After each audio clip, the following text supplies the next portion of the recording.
Okay, Larry, whenever you're ready. Thank you, Leona.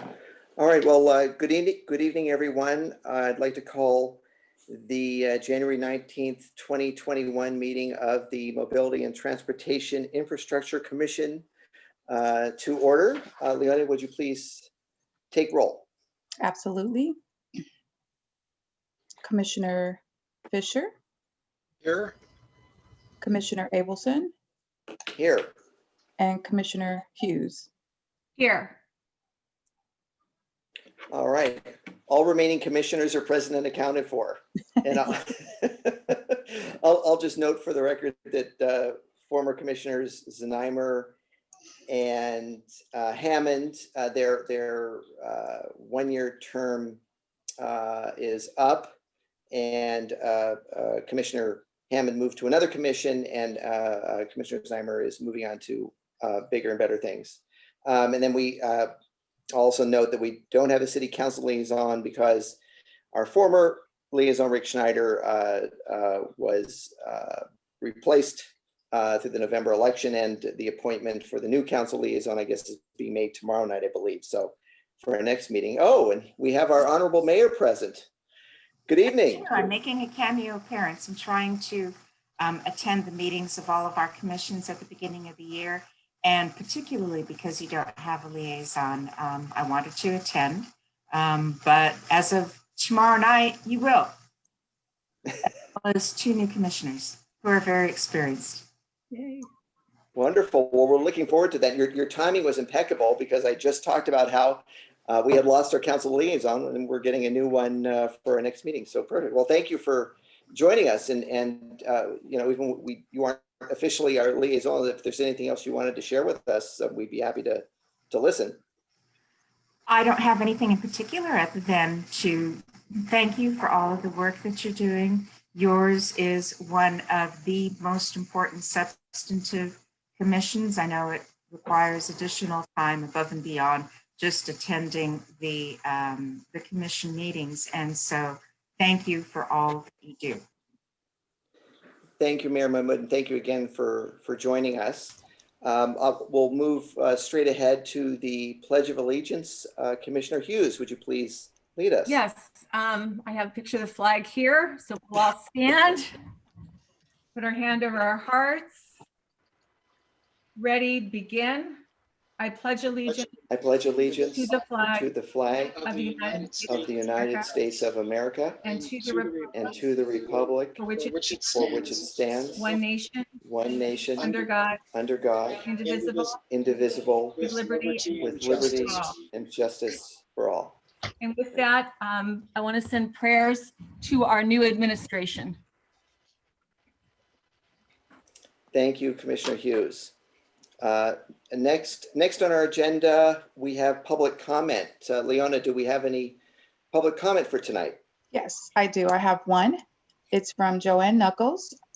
Dear Commissioners, our traffic problems on Ramona Avenue, which have disappeared because of the closure of Holy Family School and South Pass High School during the pandemic shutdown, are starting up again with the partial opening of Holy Family School's K-2 grades. These traffic safety concerns will be exacerbated when the high school resumes classes in the next few months and Holy Family Schools adds 3 through 8th grade in-class instruction.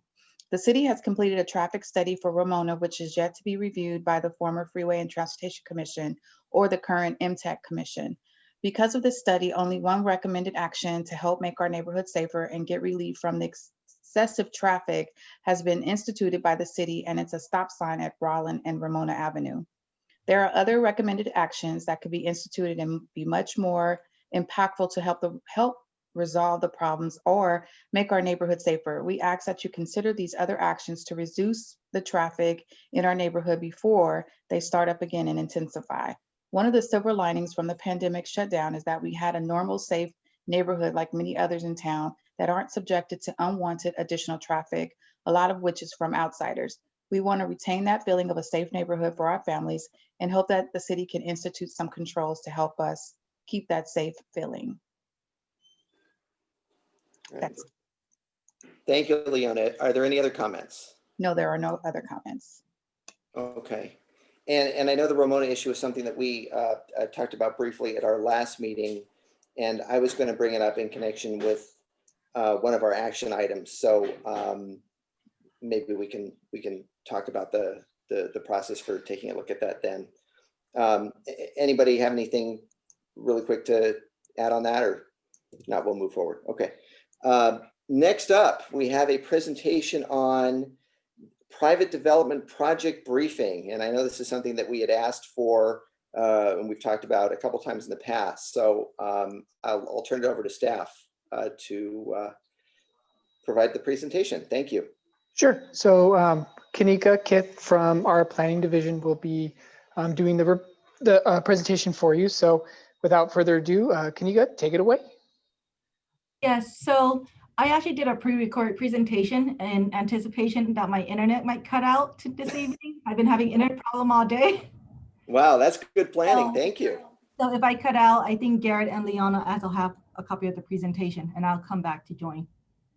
So I'll go ahead and do the presentation. Let me see, how do I share screen here? One moment.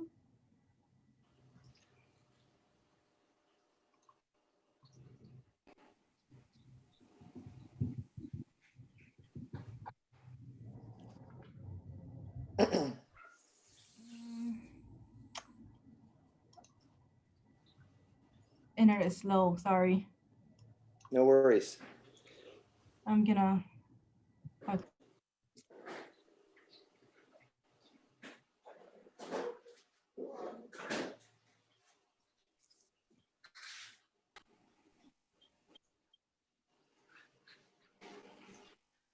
Good evening, Mr. Chair and member of the Commission. Thank you for having me here today. I understand that the Commission would like to receive a presentation of development projects in the pipeline. You probably already know that we had 3 big projects approved last year by the Planning Commission, with one of them pending City Council review. I will provide a brief presentation of these 3 projects and will be available to answer questions from the Commission. The first project is Missionville Mixed Use Project. This project was approved by the Planning Commission on February 11, 2020, and was appealed to the City Council. On May 20th, 2020, the City Council denied the appeal and upheld the Planning Commission's approval and certification of the environmental impact report prepared for this project. Approval of the project includes a condition for the Chair of the MTEC and Chair of Planning Commission to evaluate any traffic concern or complaints relating to circulation from the garage entrance on Fairview within 1 year of operation, and determine if a traffic study is needed to address the issues. From here, this presentation will provide a brief project information that was provided to the Planning Commission and City Council. The project site is approximately 31,113 square feet, located on 2 parcels occupied by 3 buildings, addressed as 1101, 1107, and 1115 Mission Street. Building 1 on the exhibit is 1115 Mission Street, and this building is on the city's inventory of historic resources.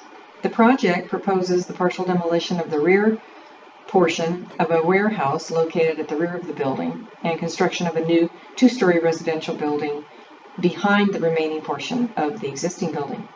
Renovation of the remaining portion of the building along Mission would be completed and used for commercial and residential mixed use. Buildings 2 and 3 are proposed for demolition, and the site would be developed with a 3-story mixed-use building containing retail commercial uses which front Mission Street and Fairview, and residential uses located above and to the rear of the commercial uses. This is a rendering of the project as viewed from the corner of Mission Street and Fairview Avenue. The project will be comprised of 36 residential units, 7,394 square feet of retail commercial area, to include outdoor dining areas, and interior courts and gathering places for residents. The project will provide 109 parking spaces within a subterranean garage accessed from Fairview Avenue. The parking provided includes 17 public parking spaces in addition to the required project parking.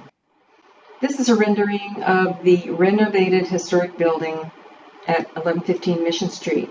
The renovations include new period-appropriate windows and doors on the front of the building and restoration of the original exposed brick on the side exterior. The second project is senior housing at 625 Fair Oaks. This project was approved by the Planning Commission on April 28, 2020. Approval of the project includes several pedestrian improvements requirements, such as sidewalk improvements along the frontage of the project and improvements to the crosswalk on Fair Oaks. Now I will play a brief project information that was provided to the Planning Commission. The project site is shown in the area outlined in grid here, which currently has an office building and a parking lot. The housing development will replace the existing parking lot.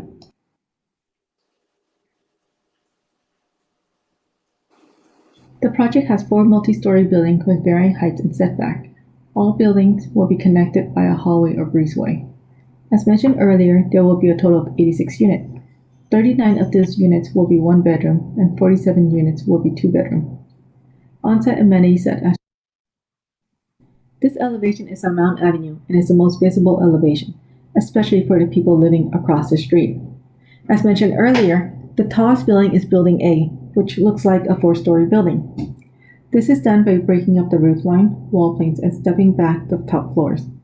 The remaining 3 buildings have a step-back design, where the height is towards the back of the project, away from the project, and closer to the existing office building.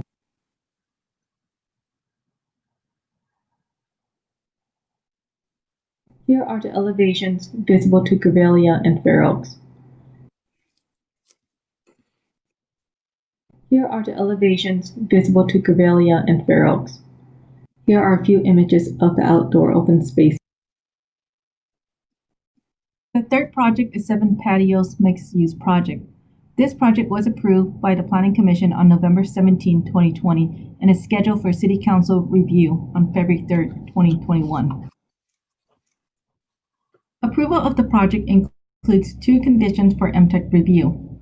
One is for MTech to determine the appropriate number of EV charging stations for public use, ranging from 4 to 15. 2 is for the chair of the MTech and chair of Planning Commission to determine if a traffic study is required within 1 year after completion and operation of the project.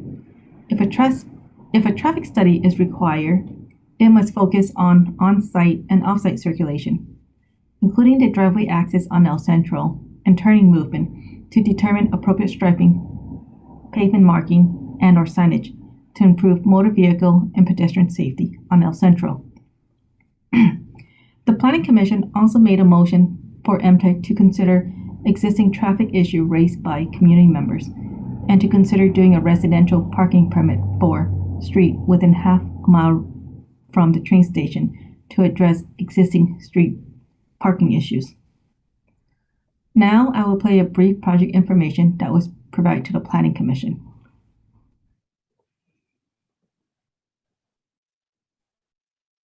The project site is shown in the area outlined in red.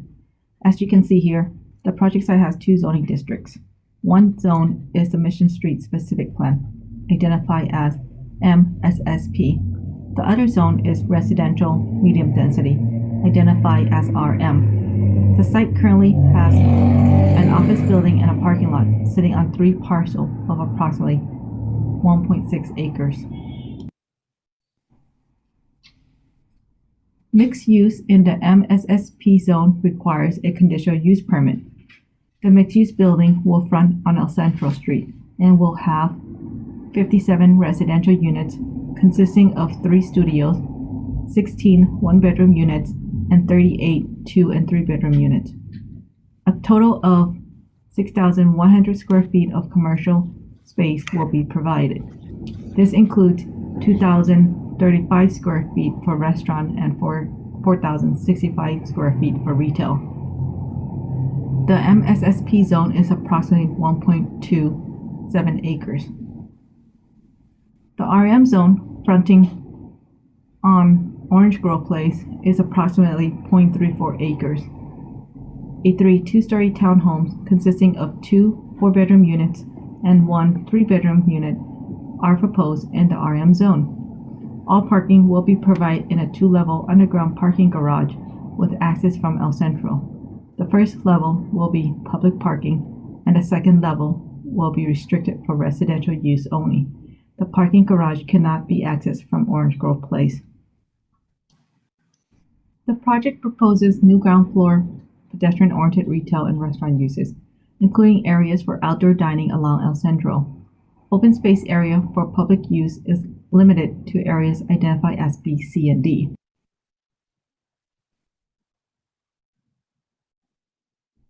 Here are renderings of the mixed-use buildings showing ground floor retail and restaurant and residential uses above and behind.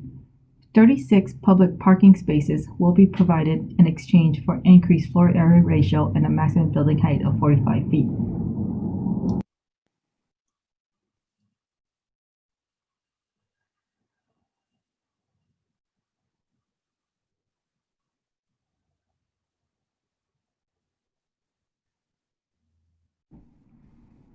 Community member raised concern about traffic on the existing farmers market onto residential street, such as Glendon Court and Meridian Avenue.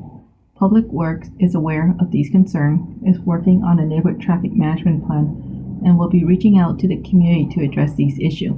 Staff recommend that the Planning Commission provide a recommendation to the Mobility and Transportation Infrastructure Commission to review and consider these traffic issues.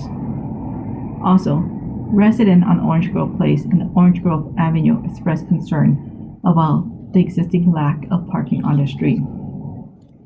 Homes on the street rely on street parking because many do not have a garage or have garages but may not be large enough to fit a modern car, as most of these homes are older with substandard sized garages. In addition, their streets are being used by Metro train users who do not want to pay for parking in the Mission Meridian parking garage, but rather use free street parking. Since these streets are adjacent to and within a half-mile radius of the GO Line station, staff recommends that the Commission provide a recommendation to the MTEC to consider expanding the existing Meridian Mission Parking District, which restrict parking to qualified residents to cover Orange Grove Place and Orange Grove Avenue.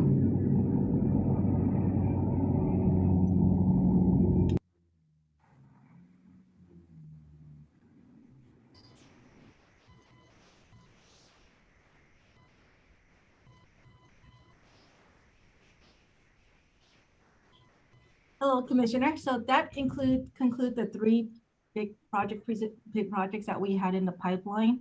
And as I mentioned, the 7th patio will be up for council consideration on February 3rd. Other than that, we don't have any other big project that will require a traffic study at this time. There are maybe a couple of pre-application, but we don't know the status of them yet, since they haven't formally submitted an application. So I'm here to answer a question. And sorry, I forgot to introduce myself earlier. I'm Kanika Kith, Planning Manager for Current Planning. Thank you. Well, I want to thank Kanika profusely for taking the time to put that together for us and to join us tonight, because I'm sure it took quite a bit of time, and I found it really useful and very helpful in terms of understanding the current status of these projects and what we have to look forward to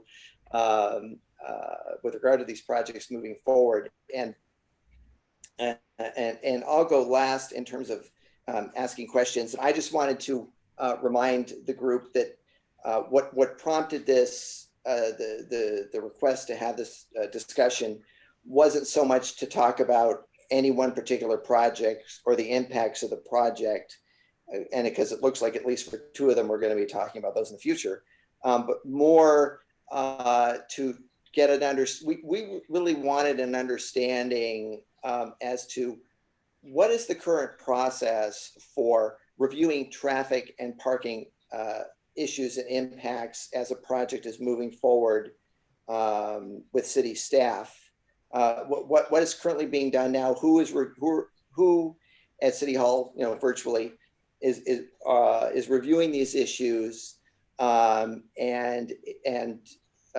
is there another or perhaps better process that we can think about moving forward? So maybe whoever, maybe Kanika, if you could start just by sharing with us generally how that aspect of these projects is handled.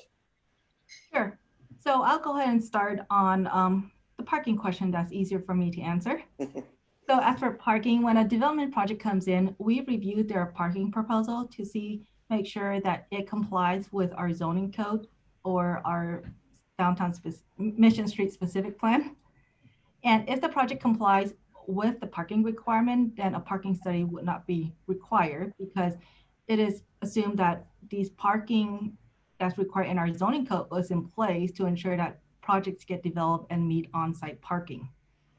So if a project does not meet the parking requirement, there are several methods on getting reduced parking, such as a parking use permit or shared parking, and that require parking at another location that would not impact street parking. Now, if a project cannot provide a use permit and it's not meeting our zoning code requirement, then they will have to do a parking study for a special scenario. And if a parking study is done, then that parking study would essentially need to analyze the parking for the site and the existing street parking, how it can accommodate that. In that case, Public Works will be reviewing the parking study with planning to evaluate that the proposed project will have adequate parking. When it comes to traffic, I only talk about these three projects because for all these three projects, a traffic study was prepared for each project. And when a traffic study is prepared, city staff work with the applicant, and city staff, I mean Public Works Department, works with the traffic consultant that is contracted and paid for by the city. I'm not too sure if Mission Bell was contracted through the city, but the senior housing project and the 7 patios projects, these two projects, Public Works staff worked with the traffic consultant that's contracted with the city to prepare the traffic study. And the traffic study is first of all, before the traffic consultant prepared a traffic study or even go out to traffic count, they have to get their scope of work approved by Public Works. And once that scope of work is approved by Public Works, then they will go ahead and conduct a traffic study and submit it for the city to review. And I see that Director Shahid Abbas is on line too, so he'll be able to answer more detailed question on the traffic study.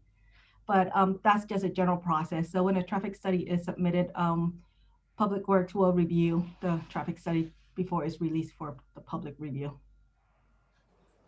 Kanika has done a good job on explaining a traffic engineering. So probably you have a planning and traffic engineering. Thank you. She's absolutely right. What the traffic study is done, the consultant doesn't do a traffic study. We get a scope of the work approved, we get the estimate, and then he pay the city, and city independently manage the traffic study. So developer has no say in the traffic study. It's independent done traffic study.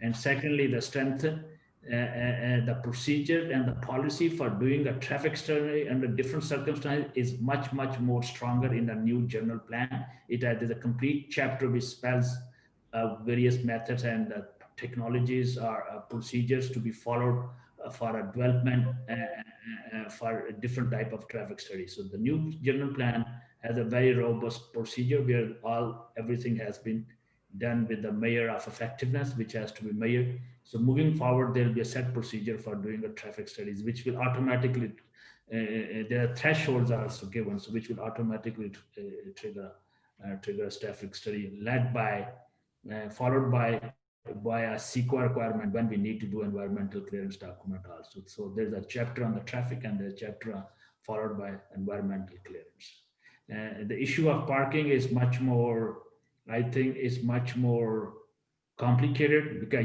we can extend the parking distance, have a permit parking, but it brings pros and cons. So we have to weigh, it inconvenient. Home and we permits, we issue one resident. What about their guest coming in? And then there's a cost to the managing. So it does have some benefit, but my experience says it more like a cons also comes with it. So we have to weigh case by case basis, and with the, I think, with going to our community, see and explaining them the pros and cons so we can make a sound decisions going that route. The best option is if we prove the project and they must meet, we should try that they meet the parking ordinance requirement for the project. And Mr. Chair, I would be remiss if I didn't take the opportunity to advise of certain existing state laws as well as proposed legislation that would severely limit any right of review by the city. As you may know, under existing law, the parking requirements for developments that are located within a half-mile of, I forget exactly what the term is, but basically the Gold Line station would apply, are severely truncated, such that I forget exactly what it is, but it's basically, as I recall, one parking per unit, and it might even be 1/2 of a parking space per unit. But in addition, there are a couple of bills that have been introduced yet again by Senator Wiener that would completely eliminate any discretionary review by the city of certain proposals. One of the proposals would permit by right on a ministerial basis, meaning no city discretionary review, the ability to turn a single family home zoned parcel into a duplex. And because under existing law, already as a matter of right, each single family zoned parcel can host as many as 3 housing units in the form of the primary unit, an accessory dwelling unit, and a junior accessory dwelling unit. There is the potential for a developer to locate as many as 6 housing units on a given, what is currently a single family zoned R1 parcel.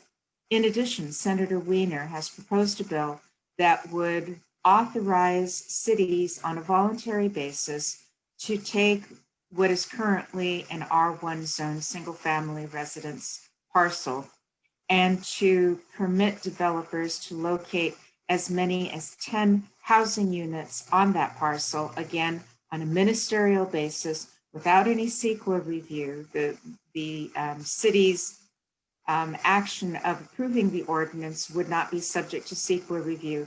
And you might say, well, this won't affect South Pasadena because why on earth would we do that? And indeed, why on earth would South Pasadena do that? However, it's a bit more complicated in that under prior legislation introduced by Senator Wiener, SB 35, the legislature now has the ability, has created the ability for developers that aren't making sufficient progress in meeting the RENA goals to achieve ministerial approval of proposed projects. And so the concern is that if the city does not avail itself of the opportunity to enact this ordinance, then we are concerned that developers will throw up their hands and say, well, look, the city is not only making adequate progress towards meeting their RENA goals, but they're not even serious about it because here is a tool that would be available to them where they could facilitate the ability to meet their housing units, and they're not taking advantage of it. So unfortunately, we are seeing continued very serious threats to local control that really threaten our way of life, as I see it, in South Pasadena. And this is an issue that I hope to bring to greater attention to our residents, because I think, and to residents throughout our region, because this is a real threat to local control, and it has the potential for devaluing our housing values. Thank you. Well, thank you, Madam Mayor. On that bright note, I'm going to go to Kim in just a second, but I want to thank you for that, because I was aware of some of that, but not most of that. And it's very concerning, especially in a town like ours. So I'm appreciative of your bringing this to light, and hopefully we can all work together to try to push back and retain as much control as we can, because of course, that's something that's near and dear to the hearts of many of us in here in our small town. So, and I know part of what triggered this discussion, then I'm going to be quiet and let Commissioner Hughes speak, is that there were concerns about, what exactly is the process for reviewing the traffic and parking aspects of projects, especially high profile projects, impactful projects, and why is it that there is no citizen commission that's focused on traffic looking at these things? And of course the MTIC is brand spanking new, or pretty much so. And I think there's some of us that believe that perhaps there's a role that we can play in addressing the concerns of the community and some of these sort of post-approval conditions for traffic studies ahead of time to try to address issues before they get to Planning Commission, and certainly before they get to you and the other members of the City Council. So that's sort of what prompted all of this, but I'll now be quiet. Commissioner Hughes, please. Thank you, Mr. Chair, and thank you, Madam Mayor. That was really helpful. And yes, maintaining local control as much as possible is obviously in everyone's hearts. I think what really prompted this also was moving back, and Kanika was looking at the actual designs, because if there is a way that we could take what you showed us and then plot the locations of these 3 new developments on a map, but really show us the ingress and egress, because that's kind of where this all started a lot for us when we looked at the original property on Mission, across from the recreation facility offices. And we actually impacted that a couple of years ago. And when I'm looking at Gravella, kind of knowing where are these parking lots and where are the cars going in and out, and are they going to be able to make left-hand turns and right-hand turns, or should we be looking at restricting one or the other for traffic flow? I'm particularly thinking about where we're looking at the property with the seniors on Gravella, because we know that we're envisioning reconfiguring, hopefully, the 710, lack of 710, 110 interchange there. And how will these residents coming in or out from Grevilla, if that's where that parking lot structure is, and I was trying to decipher that from your drawing. Again, we've got that traffic that's coming into a very strong pinch point if it stays as it is. So do we need to rethink of our signals, our timing, the same thing that was happening now on El Centro, looking where the parking lot for the 7 patio, the parking structure for 7 patios, the 2 level, where is it coming in and out? Is there only one entrance? And the other is when we start looking at designs early on, is there a way to impact to say, wait a minute, you're designing this to come out on, I'm using this as an example, Grevilla, from the original design, is there a way it may have been better to come out on Fair Oak? So I just don't know if there's a point where we can think in a bigger global way to say, how do we want the traffic and people going to these new residents and businesses in and out, that's going to look at the overall traffic that the city is experiencing and what we're projected to experience in the next decade or more. So that's kind of where I think we started this, is like, how do we get those early impacts when the designs are first being looked at to say, oh, you know what, it would be better if you could. And again, obviously there's costs involved, but there might be opportunities to look at those things early on versus later when we know exactly where that traffic's coming in and out of, and we have very little opportunity to impact it. And are we going to end up with, again, one of the concerns on Mission was people going out and making left-hand turns. And we said, no, that's going to be a real traffic problem coming around the Orange Grove curve coming into Mission. So we made it only one way.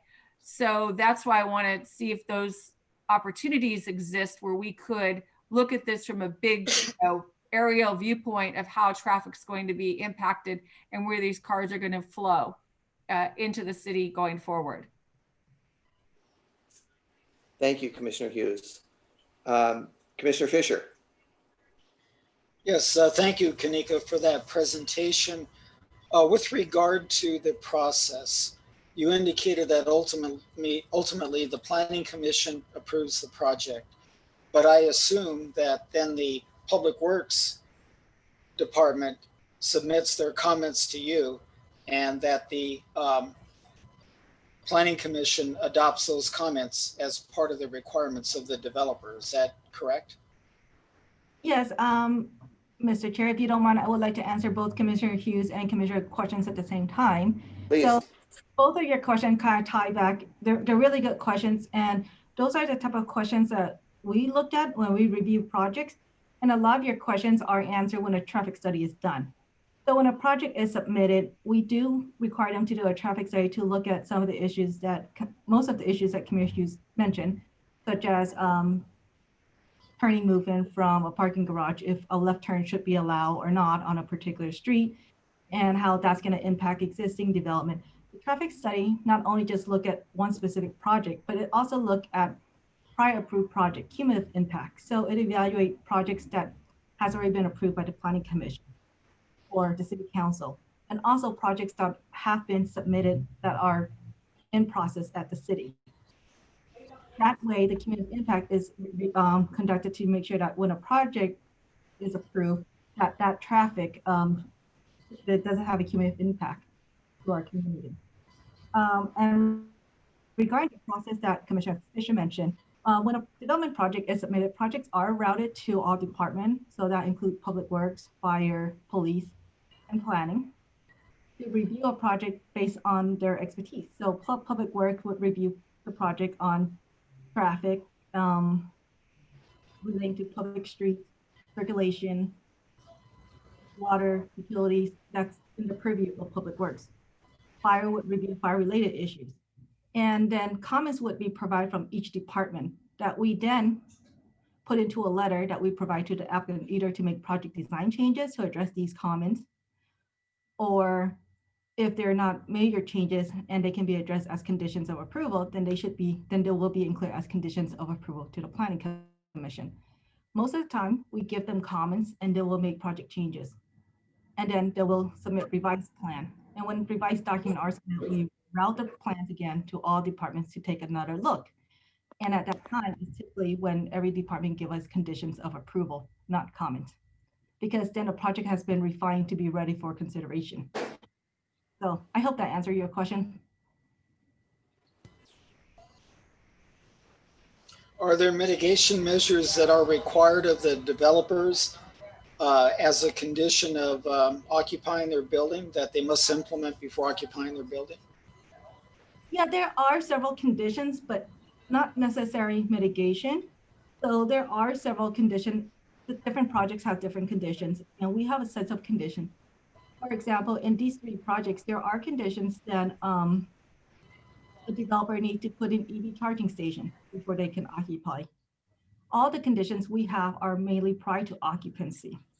The only condition, like for Mission Bell, that are not prior to occupancy would be requiring the chair of MTech and the chair of Planning Commission to determine if a subsequent traffic study is needed. But that one, we actually required the applicant to enter into agreement with the city prior to releasing the project for them to occupy, to ensure that they will pay for the traffic study if determined necessary. Shahid, you're muted. Shahid, you're on mute.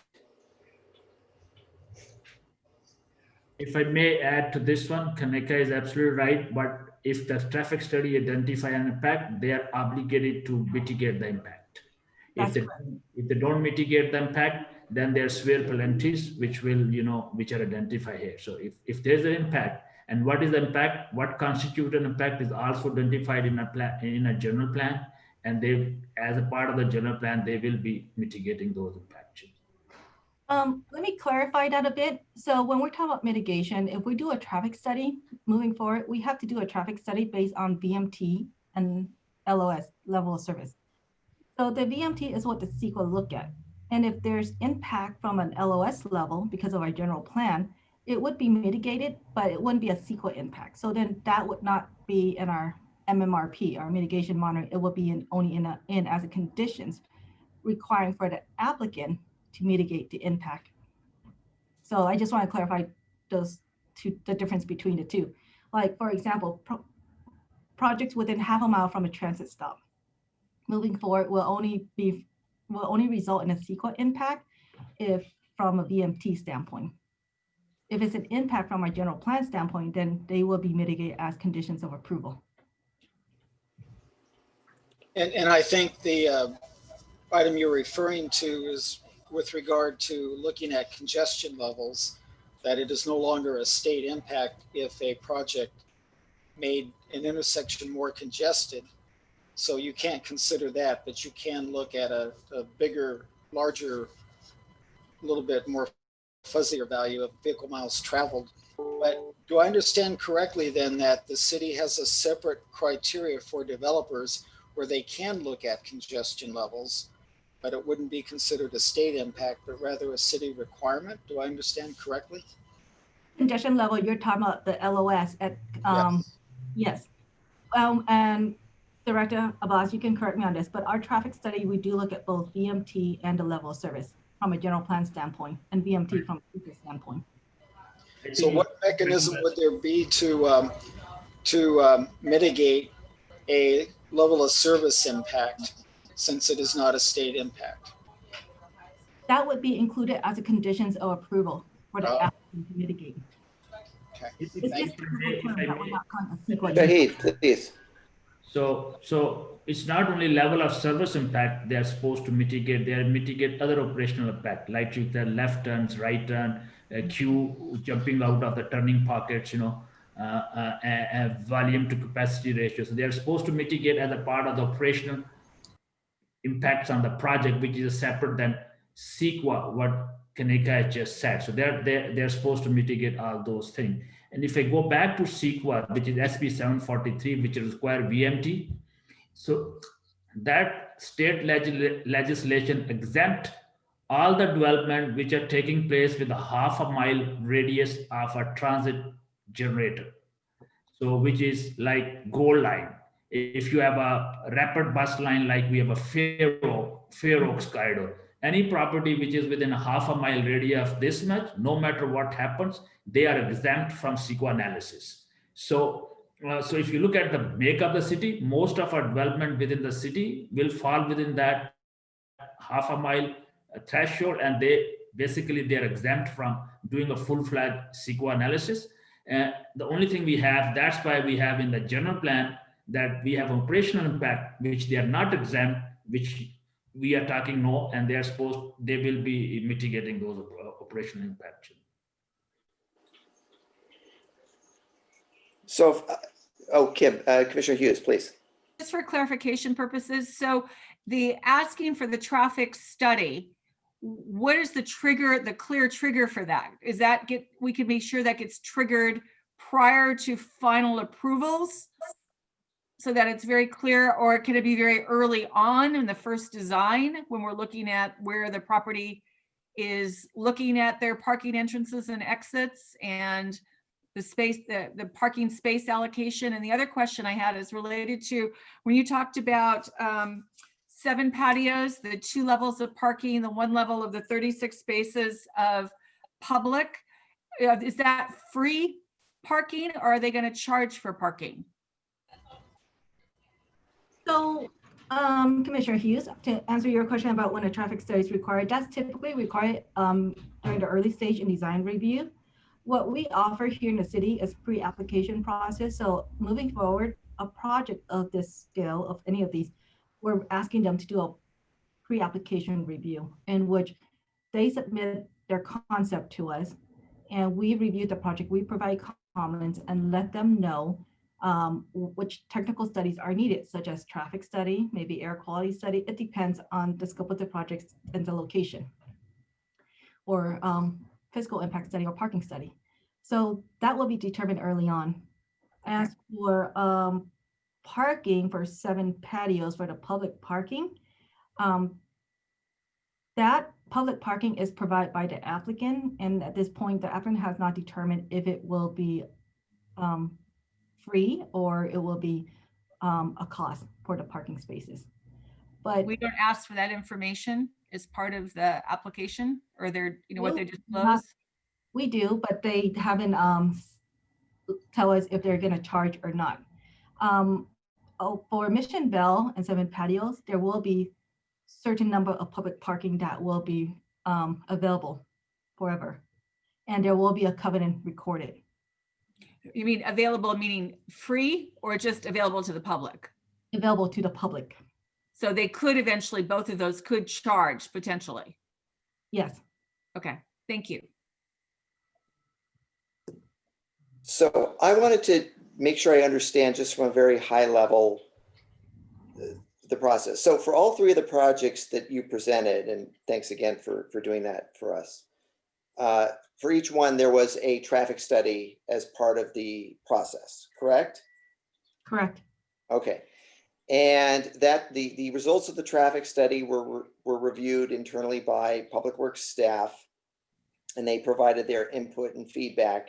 Now, is that at the stage where we're providing comments with those, would we have those, the study results and provide our thoughts in the comments phase, or is that later? We're providing comments to the developer. So there are thresholds which are defined in a general plan. So which constitute an impact, which does not constitute an impact. So once we get the recommendations back from, let's say there's a draft, there will be multiple drafts. So we get a recommendation back from the consultant and they say there are impacts A, B, C. We are willing to share with you at that time and get your opinion and let you know these are the impacts, and the consultant is going to propose the mitigation measures in the study also. So once we will start sharing it with you. And Chair Abelson, as I recall, to the extent that a project requires CEQA review, and it's my recollection that there definitely was an environmental impact, a draft environmental impact report prepared for Mission Bell, then traffic certainly should be an element of that. Staff, please correct me if I'm wrong, but that's my recollection. I don't recall a draft EIR being prepared for the other two projects, but I do specifically recall the preparation of one for Mission Bell. Madam Mayor, that is correct. For the Mission Bell project, we did an environmental impact report because of historic impact to the historic building. But at the same time, a traffic study was also done, and it was also included in the draft EIR that was made available for public review. To answer Chair Abelson's question about the traffic process. So for these three projects, what we have done is once a traffic study is prepared, Public Works reviewed the traffic study internally before it's released to the public, part of the CEQA review period.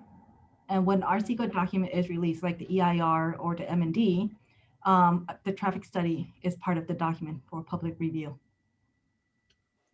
Great, thank you. And at some point, we are providing feedback to the developer as to the results of the study and conditions or measures that we expect to see to address whatever impacts the study may have concluded. Is that fair?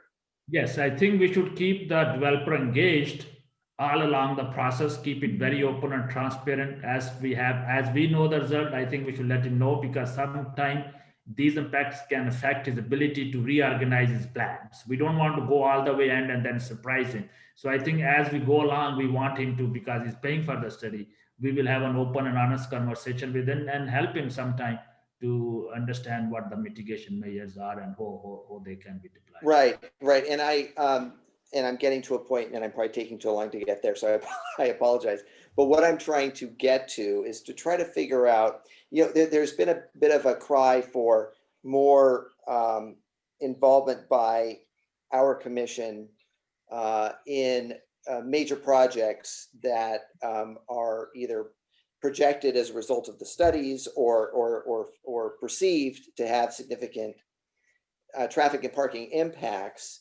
And as Kim mentioned, Commissioner Hughes mentioned, when the 820 Mission, I believe that's the address, I may be getting it wrong, but the project on Mission, north side of the street, just east of Orange Grove, went in, major project.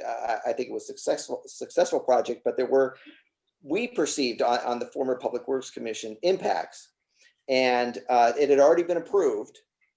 And so we had to work cooperatively with staff and with the developer to implement a couple of turn restrictions from Mission into the project and vice versa to help improve and protect safety and better manage movements in and out of the project. And it was all sort of an after the fact, let's hope the developer cooperates with situation versus what I think a lot of people would like to see is one where our commission provides a forum and an opportunity to review the traffic study or parking study for a major project at some meaningful phase and provide input or feedback that could then be incorporated into what goes back to the developer and to the planning commission, so that a commission that is well-versed in traffic and parking issues and sensitive to those needs and concerns of the community has looked at those issues, as well as, of course, the experts on staff, and provided input, so that when a project gets to planning commission and then to city council, that these issues have been addressed not only from the staff technical professional perspective, but also from the community input perspective. And like Kim said, there are things that we know because we're members of the community and well-versed in these issues that perhaps others aren't thinking about, or that we may not know, but we can provide a forum for members of the public to provide input, and we can incorporate those concerns in recommendations that find their way back to the developer or to the planning commission. Is that something that I think that's something that there's support for, and it might be something that might be helpful for staff as well as the project moves forward. So there's buy-in by all members or parts of the community, so that the approval process is a bit more perhaps streamlined. Because I think one of the concerns, and then I'll be quiet for now, is the two of the projects that Kanika was so kind to share with us have after the fact evaluations and traffic studies. And I'm glad to hear from Shahid that these are studies that the developer has to pay for. And if there are impacts, the developer has to pay for the mitigations. That's news to me. And I was very happy to hear that. But I think that there's concern in the community that perhaps some of this can be planned for ahead of time. And perhaps we won't have to avoid, the look back after the project is in, when the impacts are being suffered. John, Commissioner. And picking up on that and asked another way, is there a role for the MTIC Commission to review a project before it is approved by the Planning Commission? That was said much more succinctly. Thank you. I'm interested to hear what staff has to say, or what their reactions are to that. Yeah, Chair Abelson, Commissioner Fisher, before I let Director Avaz answer your question about the traffic study and process being reviewed by this commission, I would like to clarify the statement you made about the two projects that has conditions. So with Mission Bell, there's no traffic impact done. I mean, a traffic impact report was done, but there was no traffic impact from the project. There was from a eco standpoint or a general plan standpoint in that traffic study. So we cannot require them to mitigate traffic impact afterward. So the intent of that condition that was placed by the Planning Commission was for an operational standpoint, that during operation, if there are some concerns or traffic issues that may come up, then it leaves, we get the applicant to help pay for the traffic study to evaluate it. So that may be restriping or something, that it will be the city that will have to do the mitigation, not the applicant, because their responsibility for mitigation is only what's identified in the traffic study that's approved by the commission. Okay, that was my original understanding. So when I heard different, I was pleasantly surprised, but it sounds right, like. because we cannot, yeah. Because under CEQA, we cannot do deferred mitigation. I think in the 7 patio project, the applicant actually accepted the condition, is that there is a condition for public works put in that they do a focused traffic study prior to operation of the project. So I believe that condition is prior to operation of the project, in which case, if there are impact from that focus study, then they will have to mitigate. But the other condition for Mission Bell is going to be during operation. And at that time, it was really anticipation of I guess there were early discussion that the commissioner brought up about Fairview could potentially become a one-way street. And in that case, how would that impact Mission Bell project?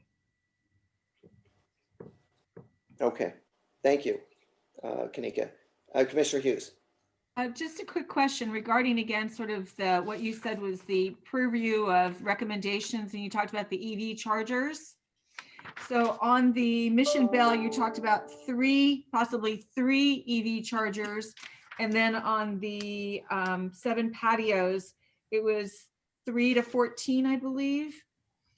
And Yeah. part of the question is, do we segment that out and say X amount are public, X amount are for the residents?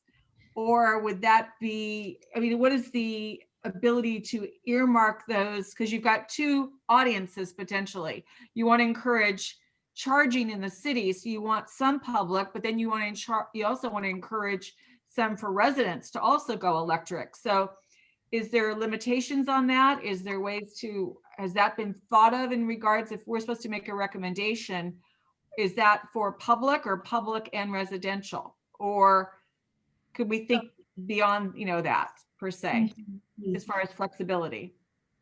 Sorry. That's a good question. So for Mission Bell, we actually spell out the number of EV charging for public use, for the commercial use, and for the residential use. For 7 patios, we were going to do the same. And the number of EV charging station was done by building code requirement. Under building code, they're not required to provide EV charging station, only to be EV ready. EV ready, that's mean they just have to put the infrastructure to get it ready for someone else to install a charging station at a later date. Now, for 7 patios, the applicant had proposed to, rather than installing EV charging station at certain parking location, because the residential parking will be assigned to each unit, that they actually, in lieu of providing charging station for the residential component, they were gonna do EV charging ready for all parking spaces rather than the percentage required by the building code. In which case, then it leaves us, well, they're supposed to install a charging station for residential and they're not doing it. They're doing it for all. They're just making it EV ready, which the commission, our planning commission, support. But at that time, it was recommended that, okay, if they're not gonna install EV charging for the residential, then we should use that opportunity to get more EV charging station for public use at the main level. And that's why it was a number ranging from 4 to 15. 4 is the minimum under building code requirement. Out of the 36 spaces, the minimum would be 4 out of the 36. 36 is a number of public parking spaces. We could expand that to the commercial parking as well too. So even the commercial parking for 7 patio is considered public use. It's just that it may be, there may be a sign that those parking spaces may only be for that specific retail tenant. But for the 36 parking spaces, they cannot put any sign allocating parking spaces to any tenant in particular. Of the 36 public spaces. Yes. So the 4 to 15 could include the retail parking as well too. Okay. Thank you. That helps. You're welcome. Commissioner Fisher. So 2 questions. I'll ask the first one and hear the answer, and then I'll ask the second one. I didn't completely understand your response to, does the MTIC Commission play a role in reviewing a project that has that would have an identified impact before it goes to the Planning Commission? Sorry, Commissioner Fisher, I will leave that question to be answered by our Public Works Director. Ross, are you? Shahid, any thoughts? I think we have a procedure which is very well defined in our general plan. As I said before, once we have something concrete, study come back with the recommendation with some kind of a draft. So we'll be sharing with you at that time. So we'll get your input, and through you, we'll get the public input. And see, there's a one impact can have multiple mitigation measures. That's where you're going to help us, which is the preferred mitigation measures. So So that would come to the commission before it goes, before it goes to the planning commission. Yes, yes. Commissioner Fisher, I would add, we'd have to go back to the municipal code to see the description of the authority granted to MTIC. And I don't have a good recollection, but certainly for me, that would be the starting point. Okay, thank you. My second question relates to dedication of right-of-way. For some projects, there may be a desire to dedicate right-of-way along the frontage, either because you want the sidewalk wider or you want to have more room for a bike lane or whatever it may be. Is there any procedure in the city to have dedication by the developer to meet a certain requirement, a certain width requirement? Commissioner Fisher, Director Vasi, do you want to take that question or you want me to answer? Let me give a try here. Generally, the ATP, active transportation, pedestrian and bike circulation is a part of our study. So the consultant has to identify what are the issues, and we do ask them widen the sidewalk or provide bike lanes to maintain a safe passage for the pedestrian as a part of traffic study. You know, if there's a continuity of a bike lane in the area, or the bike lanes have been identified in a bicycle plan. But just asking a bike lane once don't have a plan, just a small portion in front of their property, that may not be feasible option. But if we have a bike plan, we show, yeah, Mission Street will have a bike lane moving forward. Then as the properties along dwell, I think we can always ask them to install the bike lanes in front of their property. And if we have a downtown standards of maintaining a wider sidewalks, we can ask the private properties, you know, to extend. But then sometimes it is on they may ask us a credit for that, you know, because no, they are doing improvement in the public right away, and they may ask us a credit somewhere else, you know. So it's just as we go along, we see if the impact is caused by their tenants or by their occupant and their safeties, I think they are more willing to do that. But if it's not, if it is our plan which shows that, then generally the private developer will ask a credit because they are doing an improvement which is not caused by their development. I'm asking a slightly different question on that. I'm asking if there's a normal dedication requirement. For example, residential streets should be whatever, 36 feet wide, and collectors should be 44 feet wide, and a minor arterial should be whatever, 68 feet wide. Is there any requirement to dedicate whenever the frontage for the development doesn't meet that current standard? Commissioner Fisher, I'll answer the question on dedication. For dedication, we got to be careful on what we ask from the developer. We have to have a nexus to ask for dedication. And that's typically, in development of this size, we would be able to ask for dedication if our general plan called out specific width of the right-of-way that need to be dedicated to the city for public improvements, such as wider sidewalk to out or certain width of bike lanes, certain class of bike lanes. Without having that in our general plan, there is no nexus for us to go and ask the developer to dedicate the more than what's already identified in our general plan for right-of-way. There's a couple of ways to do this. One is that we need to update our general plan for the appropriate width of right-of-way that we want. And two is to revisit the bicycle master plan to determine if the bike route that's identified in the master plan is appropriate, and include a language to require the developer to provide those improvements, dedicate and provide those improvements. At this point, I don't think we have any of that. We do have in reviewing the 7 patio, we did evaluate if we should extend, I think, the class 3 bike lane from El Centro to the train station, or is it class 2? I can't remember, but one of those. Class 2 to extend, and in looking at it, we couldn't extend it just because the right-of-way wasn't wide enough to accommodate the class 2 bike lane and also have parking on both sides of the street. And the planning commission had a discussion about that, and that understand that parking is an issue around this train station. They would like to see parking on both sides of the street. So now the bike lane in front of the 7 patios, it would just be whatever is in our bike master plan is but class 3, a Cheryl. Okay. Commissioner Hughes?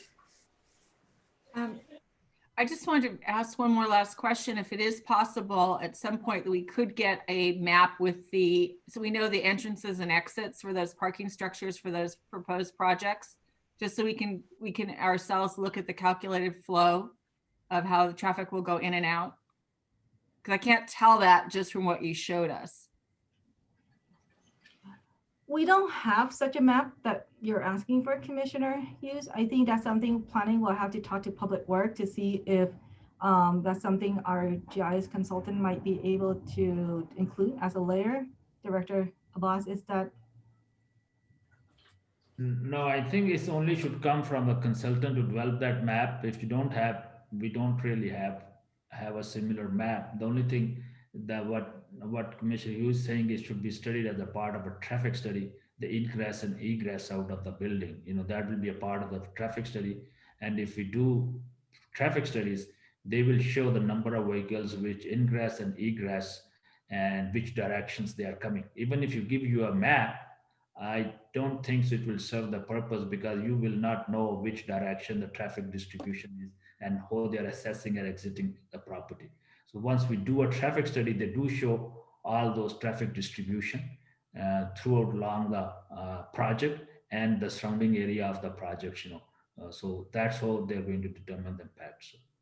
Would it help? Could you just provide us maybe like kind of like you showed us? Obviously, there's the parking lot. The entrance is on which street, so we get so we'll know exactly where that parking, where the traffic is coming in and out of. Whether, like for the example, is it Grevillea? Was it Farrow? Where is it? Is it more than one location? It was kind of hard to follow when you were looking at the design so quickly. So what you're asking is basically the location of the driveways along the property. Correct. Yeah. So I think Kanika, that's easy way. If you have them, they can just blow up an area. Their plans, they already have a plan. Those locations should have been shown on the plan. So I think that's easy fix to fly. If you have a plan, those driveway locations should be shown on the plan. So Yeah, but I think Commissioner Hughes is asking for a comprehensive map that shows all 3 projects and driveway. If you give me the details, I mean, I'll plot it myself and blow up a map and figure it out. I just want to get an idea of where's the traffic going in and out of, and sort of think of it. And again, where's all this other traffic happening in these specific areas and the impacts of what's around it. Yeah, we do have the site plan shows the driveway and entrance, and each of the traffic study will also show the turning movement from the driveway. So we can share that with you if you're okay plotting it yourself. That'd be great. I can plot it on a map. I just need to figure out, I want to make sure I know where the entrances and exits are that automobiles and deliveries, et cetera, would be in, working with these particular projects and the development. Mm-hmm. Yeah, we can share that. Obviously, if there's a commercial aspect, I mean, if you're doing a restaurant, where would the restaurant be doing a service? Where would the service entrances potentially be? And we know we've got traffic there versus the residential entrances or et cetera.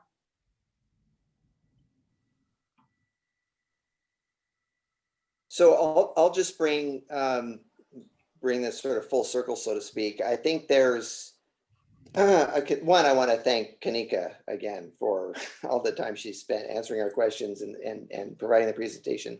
It's been really, really interesting, informative, and helpful for us. I think there is a consent. I know there's no action item for us here, and again, staff's gone above and beyond.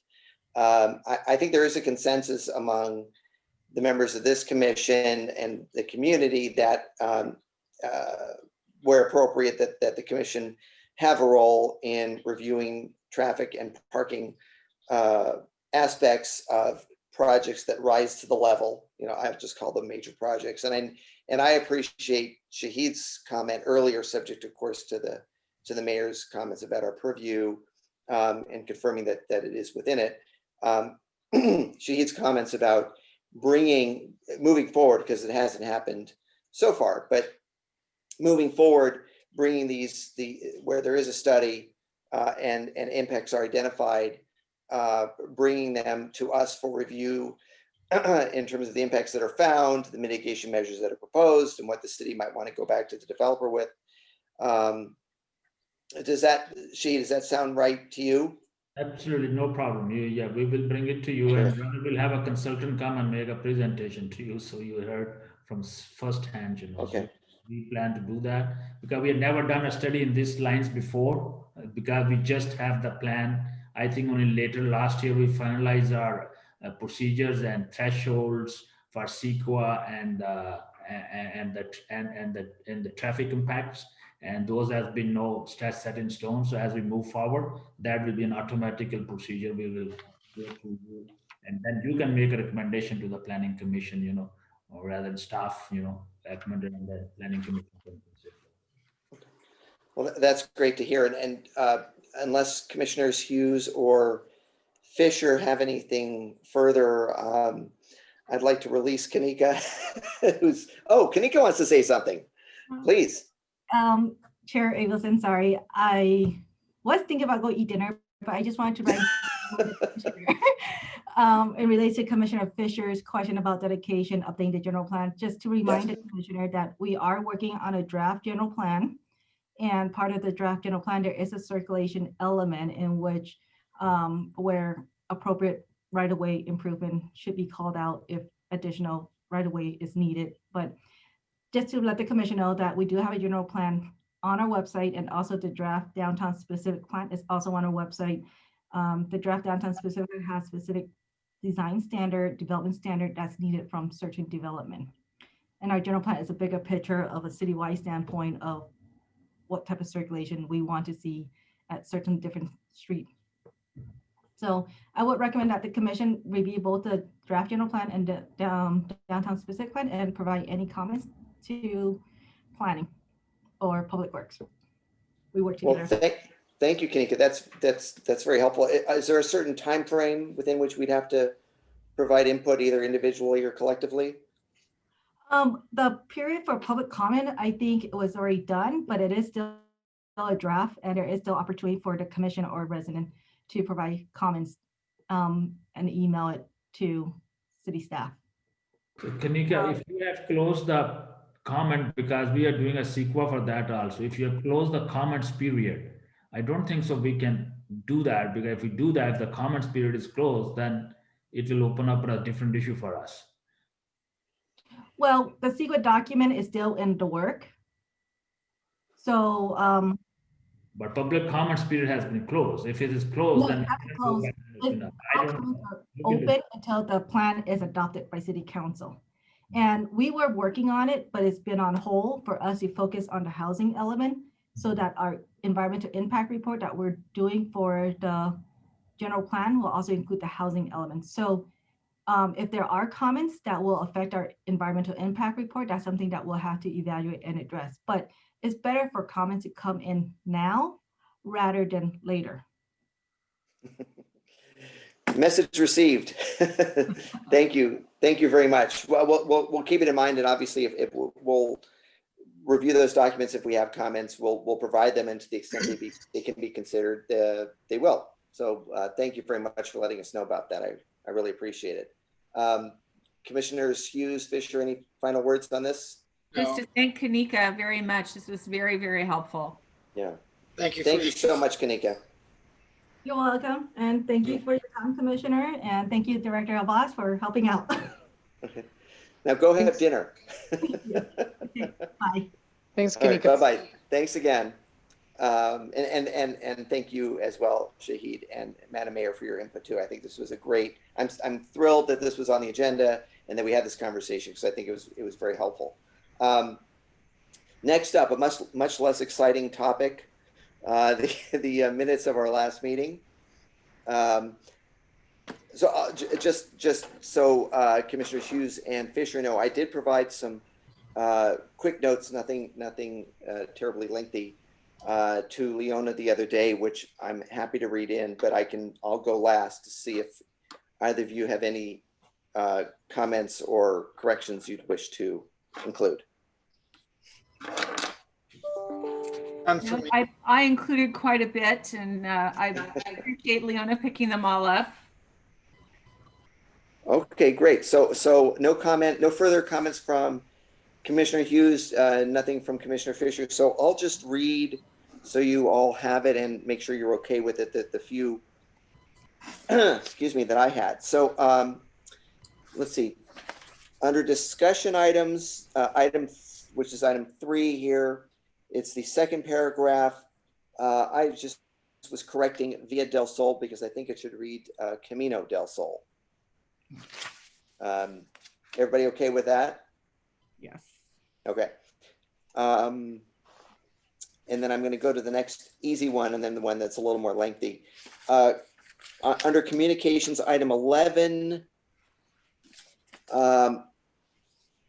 I just clarified it to read, or suggested clarifying it to read, Acting Deputy Public Works Director Garrett Crawford reported that, and then here's where I have the change.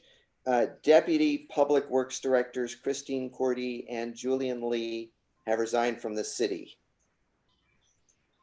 Is that consistent with what you recall hearing from Garrett? And just one quick thing. I did send out the revised minutes, so everybody should have a copy emailed to them of the revised minutes with your comments added. Oh, great. Okay.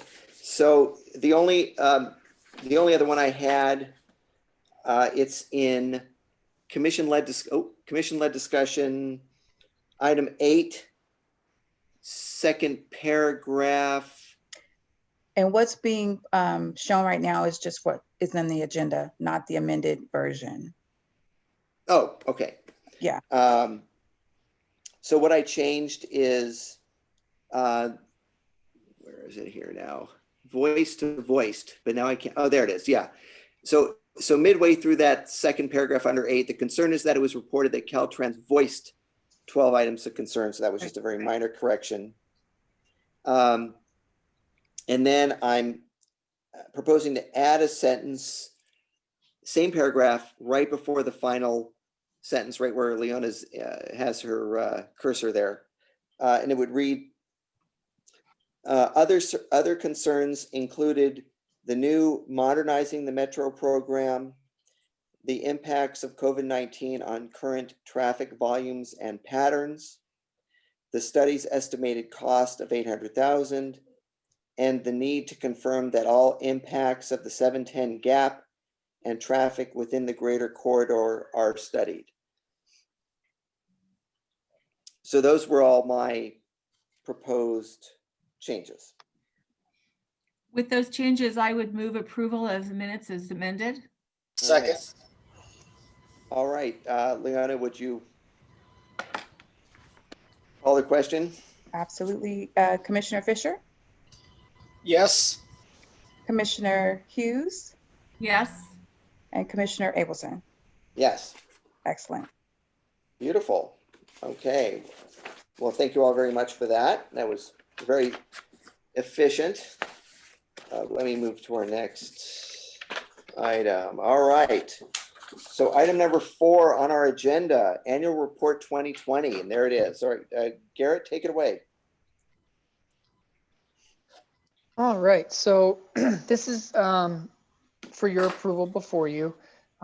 You have all seen this ahead of time, so if there's any questions or any concerns that we didn't already address, let me know. But otherwise, we accepted the changes and went ahead and just went through it one more time to proofread it. But other than that, it's pretty much unchanged. So if anybody has any questions, otherwise we can proceed.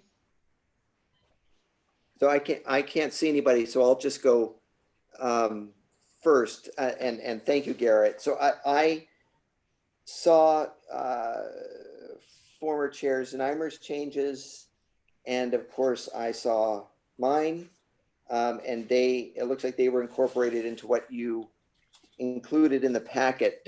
Were there any comments or changes from anyone else? No, I did not have any because I had heard or seen the changes from others. So. Okay, great. Commissioner Fisher? I had reviewed it and it incorporates everything that I would like to see. Okay. Boy, we're just moving right along here. So can we have a motion to approve if someone is so inclined? I would move for approval of the annual report to be submitted as drafted. Second. All right, Leona? Commissioner Abelson, Yes? Commissioner Fisher, Yes. and Commissioner Hughes. Yes. Thank you. Amazing how fast we move with only 3 people. All right.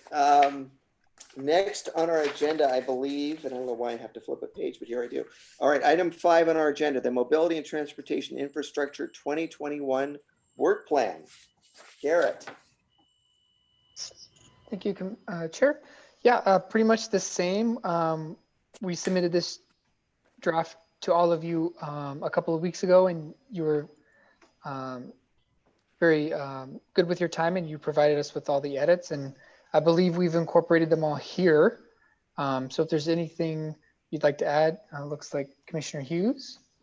The only is, and I'm going to be the broken record from my fellow chair, Abelson, is one of the issues. I know in our minutes it mentions Ramona. We thought it was going to be on tonight's agenda because we mentioned it in the last meeting that we want to talk about it. So could we make sure that it's on February or such? I know we had a public comment about it, but we need to really, I think, bring that to the forefront and have a discussion about that project, that area and the impacts of the schools. So I would just tag on to that. I had a couple of things, but I wanted to mention that too. And I noticed looking at the work plan you shared with us, Garrett, that you have in February the private development project briefing for Yes. planning, which thankfully was provided tonight. So I was thinking that should be moved up to January, and then that conveniently creates an opportunity. Yeah, when I Right. initially spoke with planning, they weren't going to be able to make it, but Kanika worked her magic. So I believe we can do that because we've reviewed the traffic plan on Ramona before, so I have some markings that I can go over with Shahid, and we should be ready to discuss it by February. Okay, that would be great. Commissioner Hughes, was there anything else? Also, do we need to also consider and review back the COVID issue regarding the diagonal parking or other issues on Mission?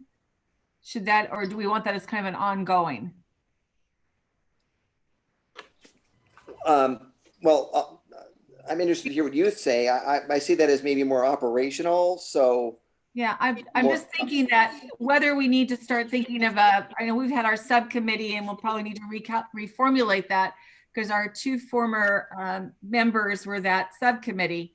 right. But looking at what we can do and whether we need to phase in and look at how dining might be taking place and retail might be taking place as we move forward into the year and still dealing with COVID and obviously vaccines coming, but are we going to be, will it be phased where we'll be able to have outdoor followed by limited indoor, and should we then reconfigure and consider parking and how we're going to impact Mission and the barricades, as well as I know that former Commissioner Hammond had some strong feelings about additional signage. And I know the City Council is doing an amazing thing in supporting our businesses with the Chambers partnership.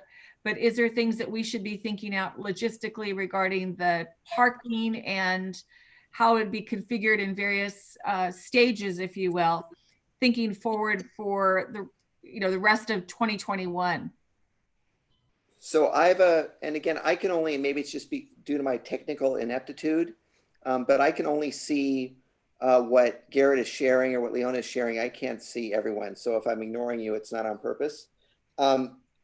But I just wanted to suggest in response to Commissioner Hughes, your thoughts, which I appreciate, that maybe it makes sense to put on and whether it needs to go on the work plan or not, maybe it should. For next month, we're going to have 2 new members. So I'm assuming that it's at that meeting that we would talk about selection of officers. So that should be on this plan for next month. And then maybe another sort of logistical administrative thing item for next month is discussing, reconstitution of the COVID-19 ad hoc. And then whoever ends up, assuming we continue that, whoever ends up on it can then be reporting monthly, and we can be discussing those issues. What do you think about that? I think that would work. I think the one thing would help us too is, Garrett, is knowing what our situation is with the rentals for the barricades and the costs and where we are with that, and knowing that there was, we were moving them, we were doing different things, if there's changes in businesses and obviously with restaurants and such, and just keeping that an ongoing, because I think it's really important, and for the livelihood of so many businesses, and also I think just for the community's spirit of what's going on and what we can do to facilitate and make all that work to the benefit of the city. Yeah, I can, let me have a discussion with planning, because they're taking the lead on a lot of that, but I am aware of most of the things that are going on. But it looks like Shahid may have something to say. Yeah, no, I think this is a planning project. We just support them if they have a technical issue. So we will not be 100% into that. I think it will just will not 100% up to the speed on this issue, because they are the lead on this one. And they only get back to us once they get into some kind of a technical opinions from us, So if at some point we need to ask the planning to come back brief, because we don't want to pass an information which we don't have full knowledge of, because they are working with the downtown organization, other organization, to find the funding and barricades, layout, everything is drawn by them. We just make sure all the standards are met there. I would suggest that maybe we schedule an update on the COVID-19 measures for maybe June 2021. I imagine we may know by that time what direction we're going with them, if we're going to have maybe some limited indoor dining or what. I don't know that we'll see much change between now and then, so I would suggest that we schedule that for June 2021. Okay. And John, while we're on, Commissioner Fisher, while we're on you, did you have any other thoughts, suggestions, comments on the draft plan? I think it covers the issues we want to hear about in an appropriate time frame. I would hope, though, that we would have the flexibility to bring an item on the agenda as they arise, because we can't always anticipate all matters that may arise. But other than that, I had no other comments. Yeah, Commissioner Fisher, of course, this is kind of like a roadmap of what we think, as best as we all are predicting the future. We do our best, but yeah, of course, if there's a hot item or a topic that needs to be addressed, we'll work with all of you ahead of time before the agendas are sent out, and hopefully, we'll know in advance enough for staff to be able to provide you the information that you need for those upcoming unforeseen topics. Mr. Chair, just one quick question, Garrett. Historically, I believe we had always looked, starting in, sometimes it was March, sometimes it was April, to look at streets, but will you come with us? Will you come to us with your recommendation then for a chance to, I know we're in a different budget world than in the past, but normally it starts like in March, April to start looking at street projects. And would you be coming then with your recommendation? Are you going to, I know we want to look at it kind of a different framework potentially, but budget and or the list of streets and projects, that kind of thing for input? Or what is the thought process regarding that aspect of projects and budget with this? I know it's capital improvements and you have capital improvement and 5-year plan and such, but getting down to the specifics, if that could be reviewed or not. Yeah, so as we get closer to a budget and which projects we'll be able to fund and not fund, if that's been past practice, we would definitely still follow that practice. As it becomes applicable, it may just be later in the year due to the delays. Okay. And if I may add, I think we have a very strong and process in line place. We have a payment management program, which we have just completed. All our project from the street will come straight out of that, which council has approved it. And I think the previous Public Work Commission also approved it. So we have a list of the project given, where we get best bang for our buck. So we will continue down the same line in a scientific and engineering method to deploy those projects. So we just completed, and we update this program regularly just to make sure we stay on the right side of the management and the rehabilitation programs. So we will share that with you as we get to as we have new budget, some numbers with us, that this will change how much we can do, how much, because that were based on some budget number which we go. So if we get less budget, probably we have to shrink it. If we get more budget, then we'll bring it more, but it will go into the same sequence because those projects are prioritized in that plan. Okay. Great. Thank you, Shahid, and thank you, Garrett. Unless Commissioners Fisher or Hughes had anything else, I just have a couple other cleanup items, and then I thought maybe I'd do a sweep motion for all the revisions and we could get it approved. So just any other thoughts, Commissioners? Okay. Okay, thank you. So hearing none. So Garrett, just looking at September, I think you just need to add the year in the date column, September 2021, to be consistent with all the others. And then going down to the December items, in the first column, the very last item, it says review 2020 accomplishments. That should probably be 2021. And then looking at the column on the right for the December items, I think it should be the review the 2022 work plan and review 2021 accomplishments. Just real minor stuff, but I thought I missed it the first time around too. So just a little cleanup. Yeah. Okay, so if there's nothing else, if it's all right with the other commissioners, I'll take a stab at just incorporating the input and see if we can get approval.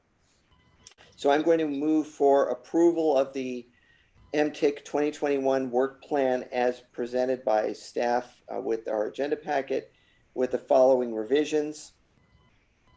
The private development project briefing item would be moved up to January 2021. February 2021 would be revised to include a presentation on the Ramona Neighborhood Traffic Management Plan. And then 2 action items for the newly comprised commission would be selection of officers and reconstitution of the COVID-19 ad hoc subcommittee.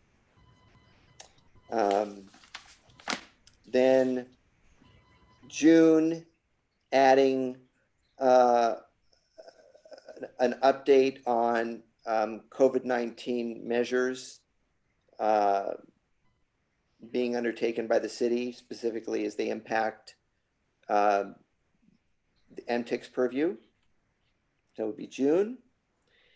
And then last, those little cleanups, September would now say September 2021. And then the final items in December would say review 2021 accomplishments in the left and the right columns. And in the right column, review 2022 work plan. With that, do I have a second? I'll second. Okay. Leona? Commissioner Abelson, Yes. Commissioner Fisher, Yes. and Commissioner Hughes. Yes. Yes. Commissioner Abelson, for February, could you repeat that for me? Absolutely. You think I'd be right there, but I've already moved on. Hang on a second. Let's see. Okay, so for February, we moved private development project briefing up to January, because that just took Right. place. And we replaced that with the Ramona, a presentation on the Ramona Neighborhood Traffic Management Plan. Mm-hmm. And two additional items, one, selection of officers, Yes.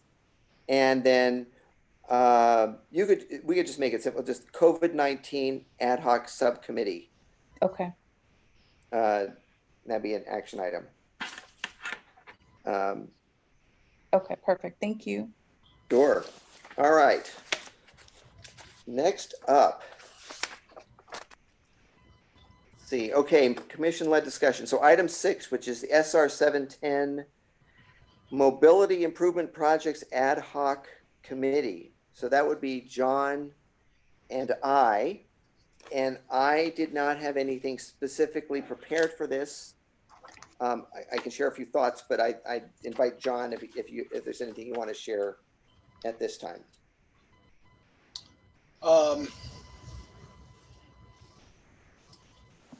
No, the only thing is that with regard to the interchange project at Fair Oaks and the 110, that we've seen some comments from Caltrans. We think several of them can be resolved, but until we bring a consultant on board to address these issues, we will have to wait for that until we comment back to Caltrans. Okay. Thank you, John. And I'll just say briefly that we raised a number of concerns regarding the study of the intersection at our last meeting. And we've been, John and I have been discussing the study and our concerns regarding the study with Shahid, and the discussions have been helpful and cooperative, and we're hopeful that we'll be working together collaboratively on the study scope, the scope for the RFP, and working together moving forward to make sure that our concerns are being addressed. Does that sound accurate, Shahid? Okay, thumbs up. Terrific. Thank you. All right, and thank you, Commissioner Fisher, as well.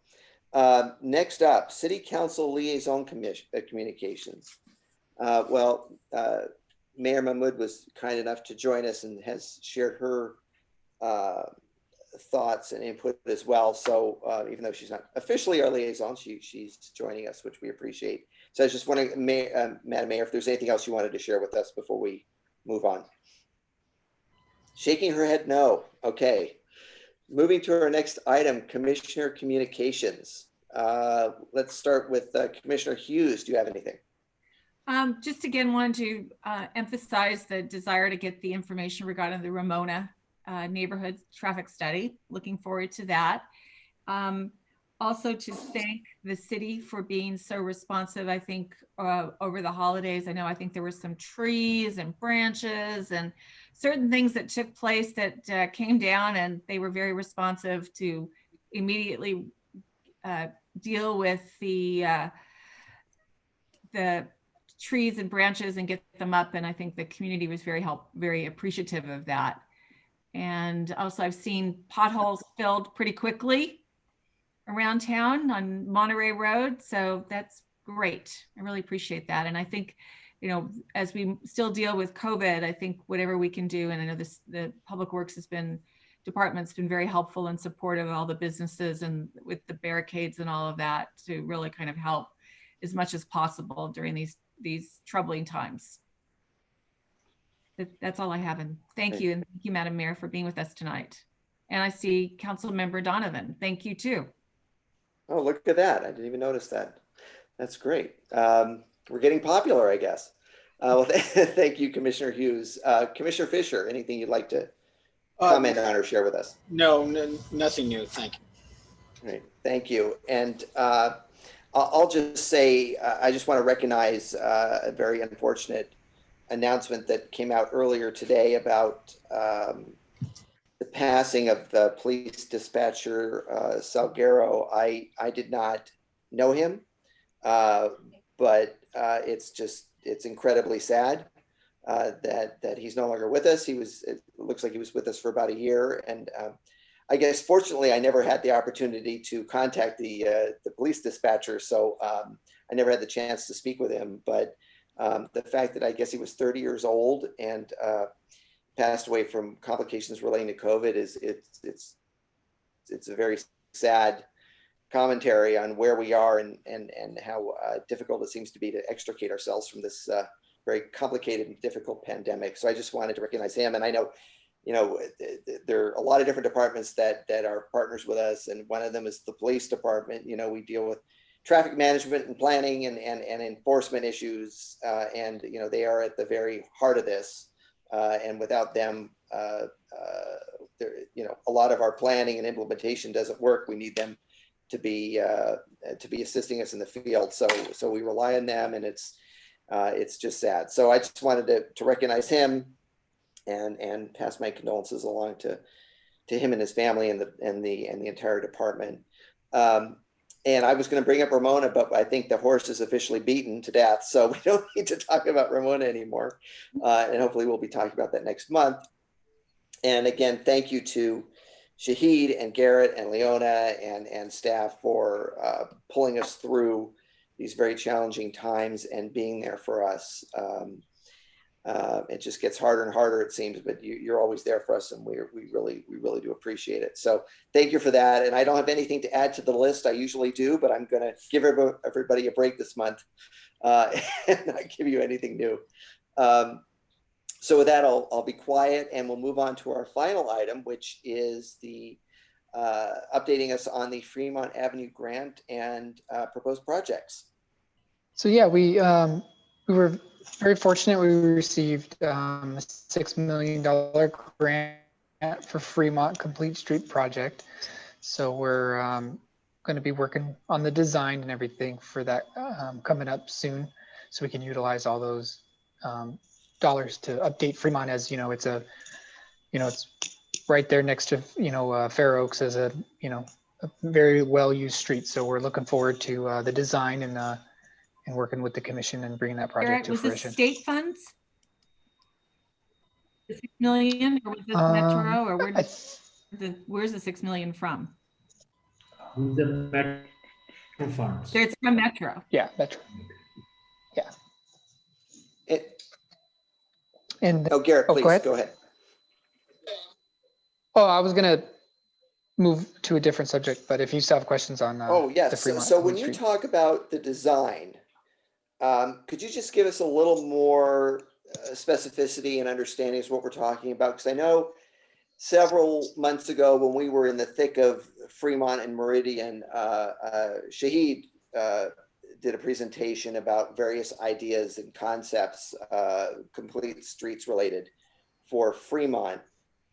But none of us actually saw the grant application or what projects were proposed as part of that. So I'd like to hear from you as sort of what we're looking at, and when will we be able to weigh in on projects that would be implemented with these funds? Sure. Shahid, do you know a little bit more of the background? So I think we gave you a very comprehensive presentation on the on the complete street elements. So we have not decided which element goes into that plan. Depending upon the design, we have worked very closely with the Fremont neighborhood, and they left that idea of doing those elements for the street. But we have to make accommodation for the pedestrian, biker traffic along the corridor, do some modification at the entrance level, bring in some medians, install some mid-block chokers, upgrade some of the traffic signal to accommodate more pedestrian and bike feature through the intersections. Those kind of a feature will go, and add some kind of a mid-block crossing, because the Fremont Avenue doesn't have a continuous sidewalk. They have to somewhere have to jump across. So we have to look into that. What is the right place where we have a controlled pedestrian crossing, or if there's a possibility of continuing a sidewalk on one side of of the street, which will be difficult because we have to work with the railroad track. But it is a pill which we have to swallow. I am willing to work with them because I think the right way is to have a right control for the pedestrian crossing at the railroad track. We have to do that. At least this will be a process which starts up. We may not be able to implement it because we have to install the whole new gate arm, which will be expensive. We don't want to just spend so much of money at this place and not do that. So I think those are the general big elements and of this project. So as we develop the designs, we plan to go directly. Neighborhood has a stakeholder committee set up, which work with us, on this project. So we are fully prepared to engage them, and they are very excited about this grant. And then we will keep you engaged because will be our arm to get back to the general public and then. So that's our plan. And see, at this time, these are the general elements. The whole idea is, one of the ideas is to design the street in such a way. Once I say at the entrance points are very important, as I stressed very heavily in my presentation, which set the tone for what type of a street you are going to enter. So I think we want to design those locations in such a way where we discourage the heavy truck traffic and keep them onto the route. So there's a various ideas which consultant has to come. We have some ideas, we'll give them, but they have to come on board. What fits within the design standards, what doesn't fit within our design standards. Commissioner Hughes.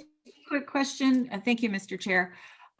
If you could give us at least the scope of, because when we looked at the Fremont project, it was very general about concepts and the continental crossings, and there was the concepts of roundabouts and all sorts of different elements. If you could give us an idea of because a lot of those are going to have various price points, but also what is our scope? Are we talking from Columbia all the way down to Huntington, or below Huntington to the city line at Alhambra, or how far? I mean, because you could spend $6 million in a block if you really wanted to, but where are we envisioning our start and end of Fremont for all of the funds? We want to impact. Start from Columbia and goes all the way up to Huntington. And there is a portion of Huntington between Fremont and Fair Oaks, which I have to touch it, but plan to do very little on this one because these types of grants require a minimum lateral length to get qualified.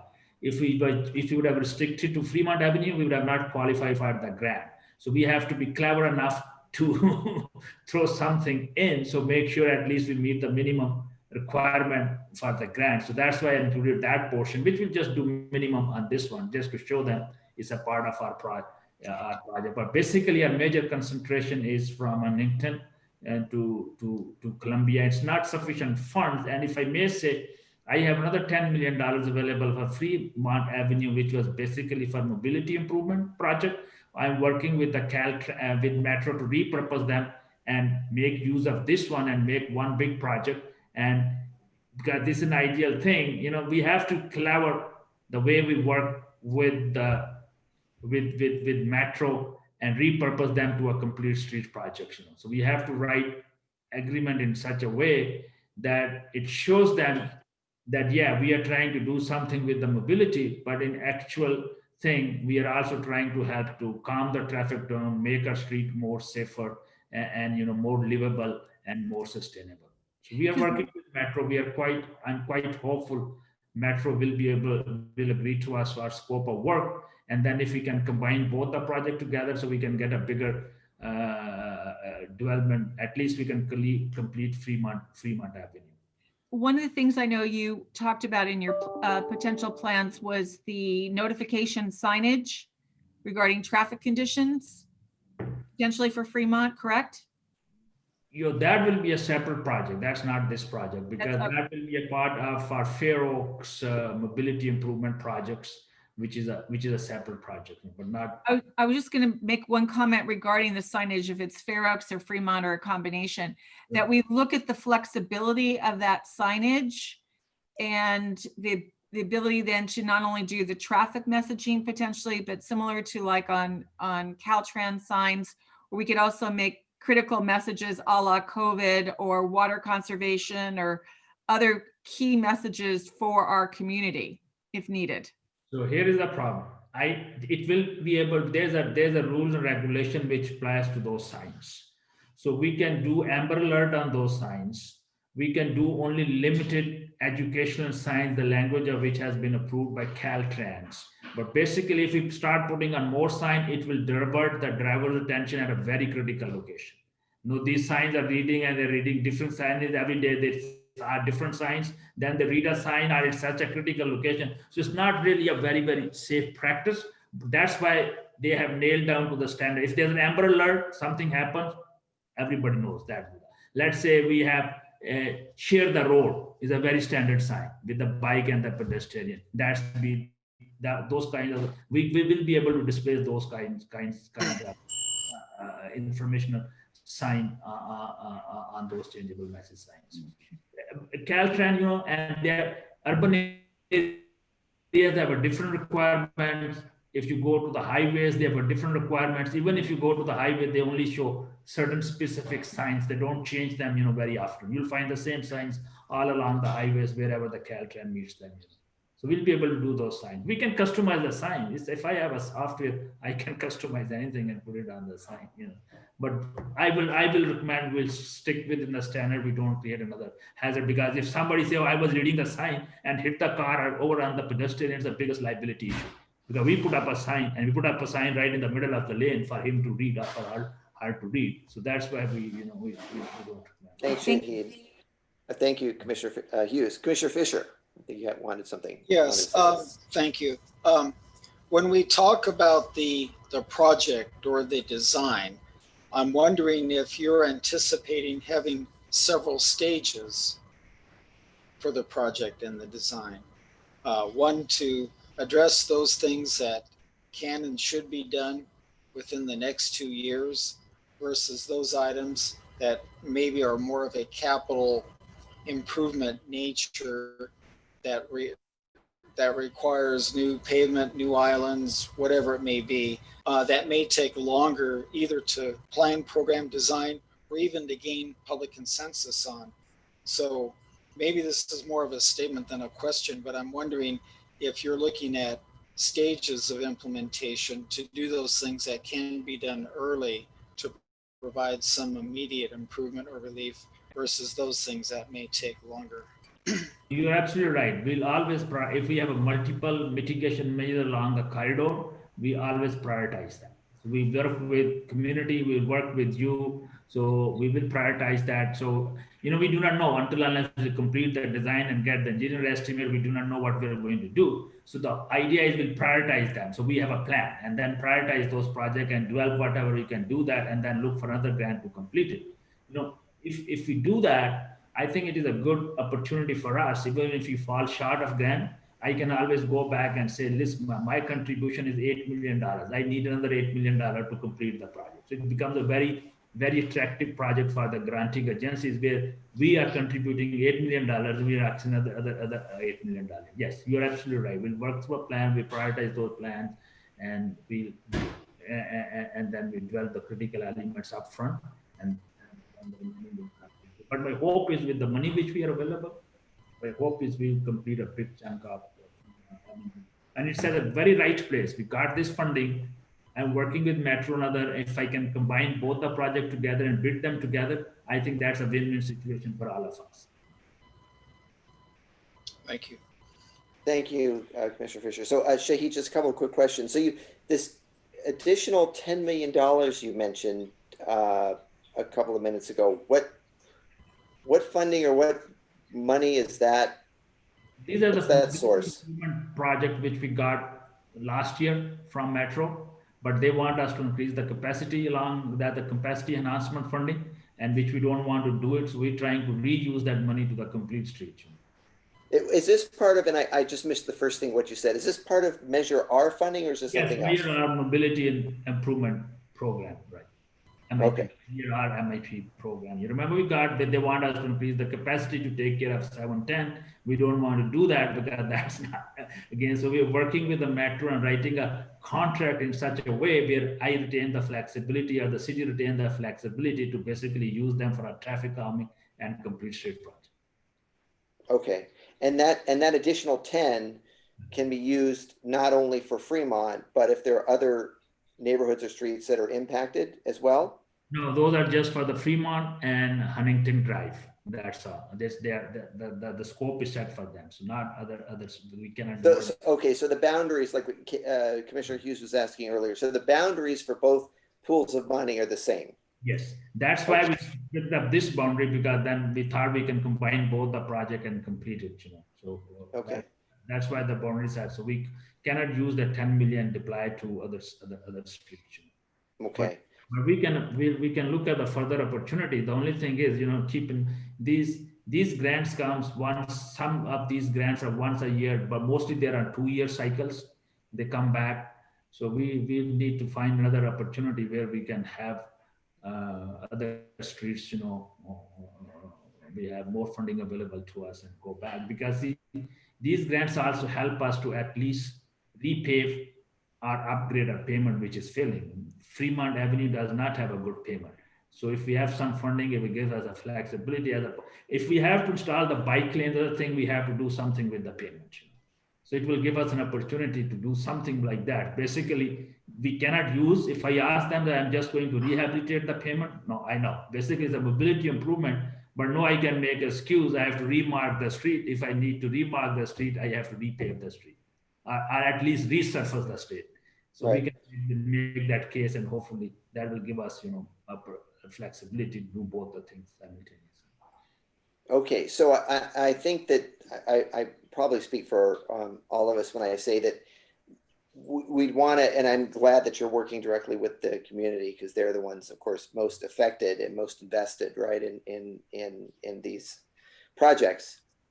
But I just want to make sure that we're also involved in the discussion as to what the projects are actually going to be, to make sure that that the community as a whole is participating in this conversation, and that we have the opportunity to provide you with feedback, or input as to what ideas that we think may be good, because a lot of times residents of the street may want certain things, but maybe there are other issues or impacts or consequences, and I'm sure you're going to deal with that directly too.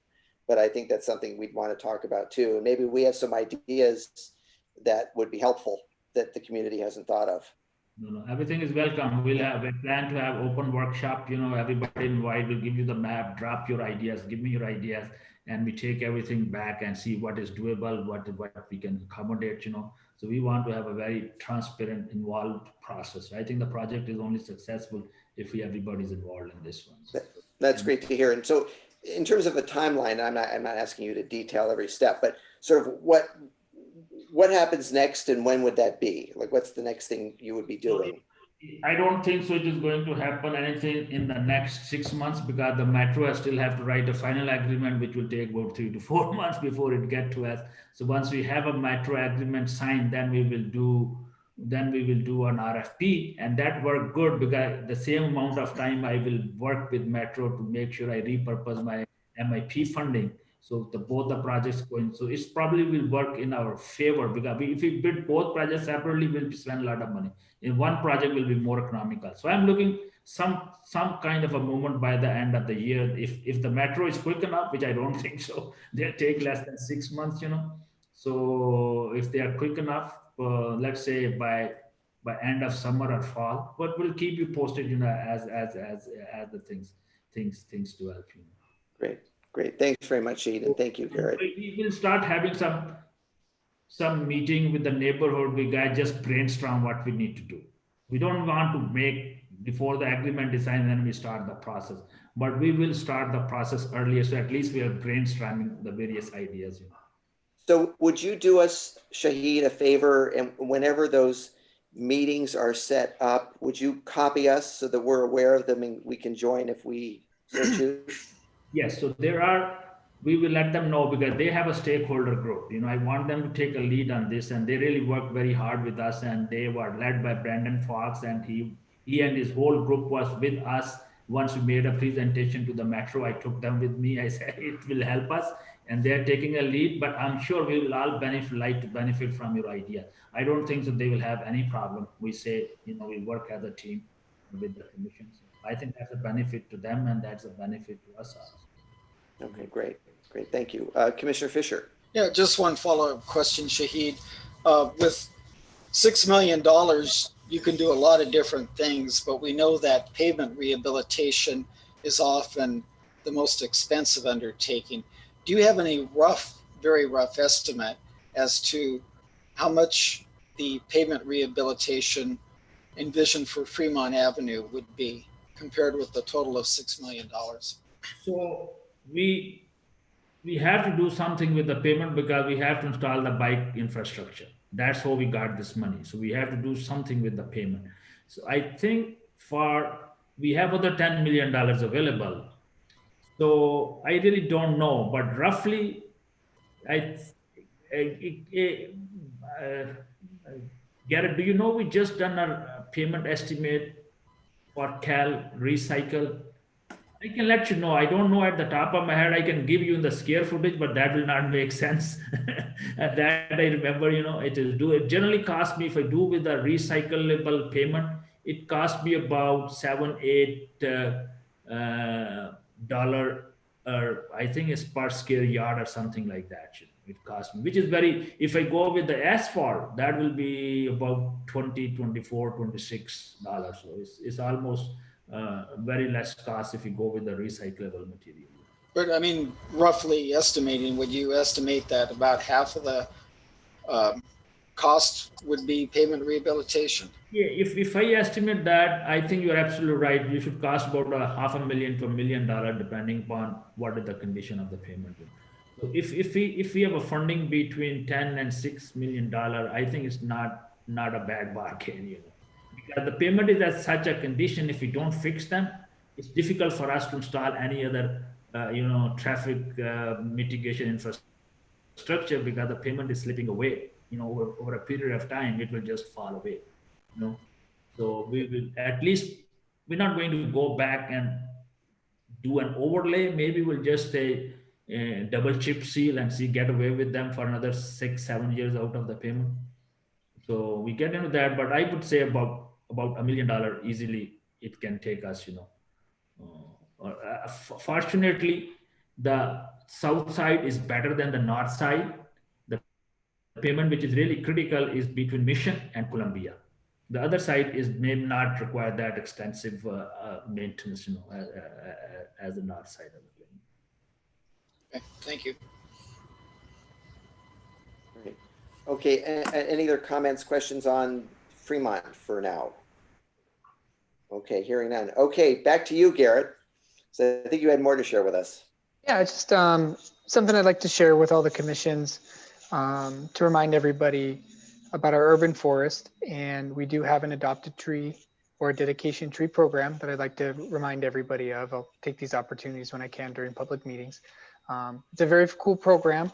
As a lot of us know, we do have an aging urban forest, which does affect our pavement. So the more newer trees we can get in, we can get that shade canopy to expand faster and retain as much of it, so we can reduce the heat island effect. And also, the more shaded streets are, the less they deteriorate over time due to the sun and the damage. So kind of tips in here with the infrastructure program. So I just wanted to let everybody know that program's still going, and it definitely helps out. On that, Commissioner Hughes. just a quick question. Trees are near and dear to my heart. And one of the questions is, we had severe issues with the beetle infestations. We had problems with trees on Milan, with the magnolias we were worried about. How is the forest, and do we have concerns right now? I mean, we're going to go into potentially another drought if we're not already, and concern about the water issue. And again, we had issues with people not watering their parkway trees and such. And how's it looking right now? And are you feeling that we need to I mean, this is more under your Public Works Board, but encourage them to start educating more, making people aware as we go into, it's going to be a hot summer.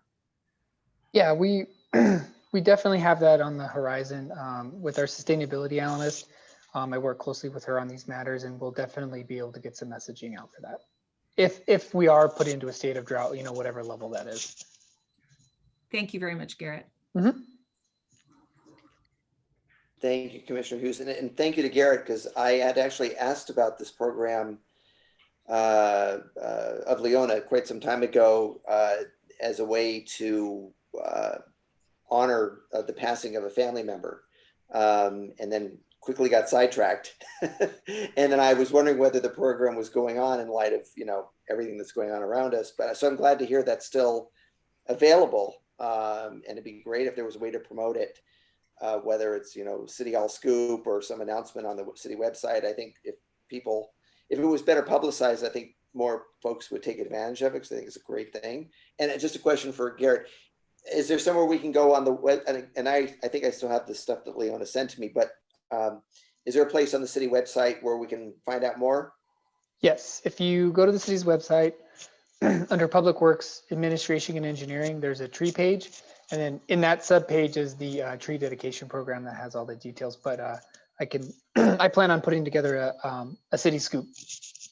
Oh, terrific. That's great. And That's Mr. great. Chair, there's also a list of preferred trees, natives and such, that will help with the, you know, decision-making process.